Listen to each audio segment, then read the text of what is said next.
Is it in order that the former majority leader misleads this House by giving the impression that the question of constitutionality or orality is a question that can be determined otherwise than by a court of law? We can have our own interpretations, we can have our own thinking of what is constitutional or not, but this is a question that can only be determined by a court of law. Is it in order? Mr. Speaker, in this August House, you are the arbiter. You are the ones who decide. Those who go to the judicial system, to the courts, you can go, as Honorable Wandai said. So, Mr. Speaker, Article 36 is in the Bill of Rights. For even to amend it, you must go to a referendum.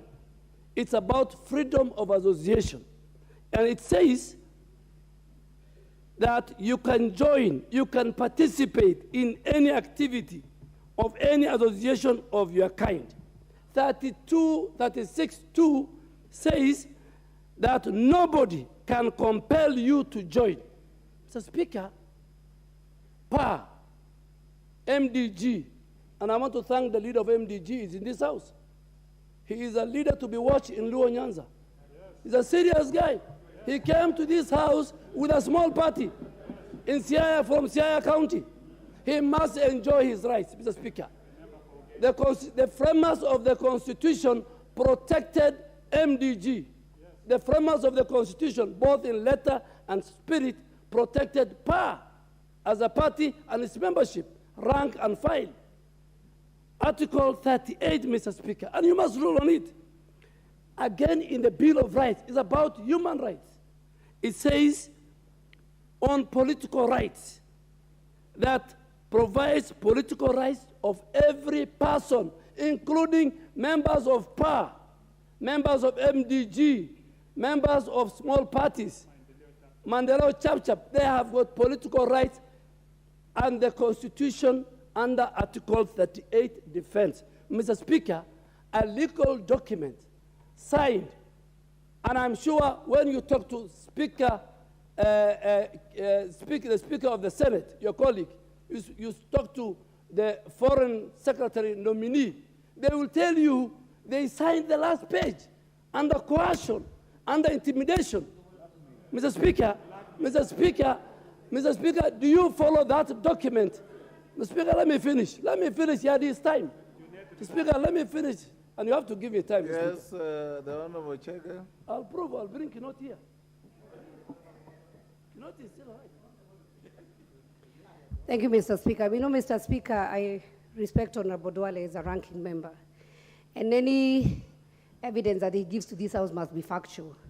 So for him to come and lie to this House that people signed under coercion, it is really very unfortunate, Mr. Speaker.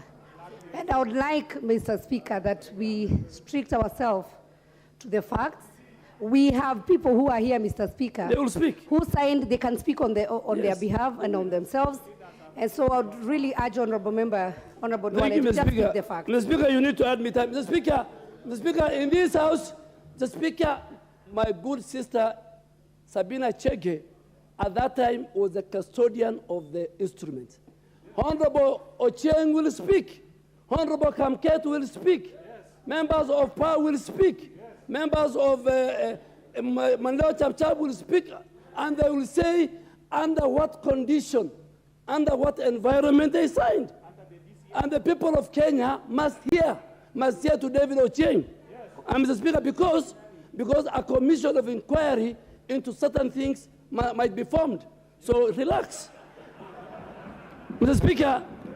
Speaker, listen to us under Article 36, Sub-Article 1, Article 36, Sub-Article 2, Sub-Article 38 on political rights. Mr. Speaker, the other thing you need to, I'm inviting you to is whether Azimio coalition is a political party or a coalition party. And Mr. Speaker, I want to give as a ranking member. These are members who will approve me. And please, now I'm the member for township. In fact, the serious issue Azimio should think about is that they will not access the political party's fund. And I'll tell you why.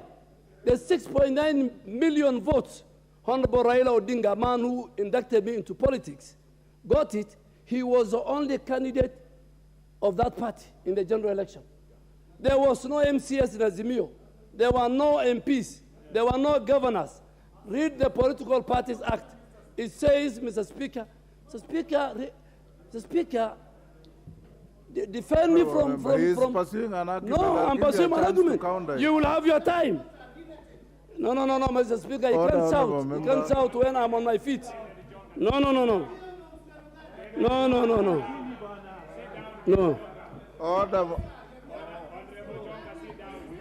Honorable Chonga. Mr. Speaker, he has many. Honorable DUALE. Honorable Chonga, I believe you're a first termer. Second term. Okay. Then you should know even better that the Honorable Chonga. Speaker is talking. Honorable Chonga, there are your colleagues here who are here for the first time, and they are looking to you to learn on how to conduct yourself. It's out of order to stand up and shout at your colleague across the aisle. You seek the Speaker's permission, then you pursue a counter argument. But you do not stand up and behave in a rally situation, which I said we shouldn't have. Mr. Speaker, because I have been very much interrupted, we'll give you about 3 more minutes. Mr. Speaker, I want you to also, I invite you to I'll give you 2 minutes because I want to invite you to whether the exit clause in the post-election agreement has any basis. Mr. Speaker, I looked at the Political Parties Act 2011. There is nowhere that will stop PAR and these other parties from exiting. Let my colleagues tell me which section.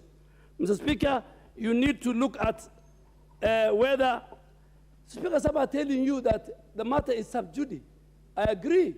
But Mr. Speaker, Standing Order 89.5 allows you as a Speaker to allow this House to discuss a matter that is in court. So, Mr. Speaker, we are within the parameters of law.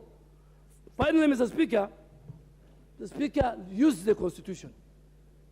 Use Article 108. This matter is very serious. Forget about coalitions, Mr. Speaker. Deal with the political parties. If you have got 84 members, that is your share as ODM. If you have 145 members, that is the share given to you by the people of Kenya, UDA. If you have got 5 or 10, like Kanu, Kamket has left, now you are less shares. If you are PAR, there are 3. They want to enjoy their freedom. Mr. Speaker, during your predecessor, he made a ruling on a matter concerning Honorable David Ochieng. When David Ochieng was elected in a small party and coming from ODM stronghold, they refused to give him. That time they were called NASA. You know, they mutate. I'm in this house. From CORD to NASA to Azimio, the mutation and the turnover is so high. You know, it's so high, Mr. Speaker. I don't know what they will be, but Mr. Speaker, the Speaker ruled that Ochieng must be given a committee. Mr. Speaker, defend PAR members. They have the rights under Article 38. Mr. Speaker, do not look at agreements signed by you. You are at one time, Mr. Speaker, on a lighter note, you were at one time about to join Azimio. But God forbid, you are a good Christian. You didn't join. Mr. Speaker. Order,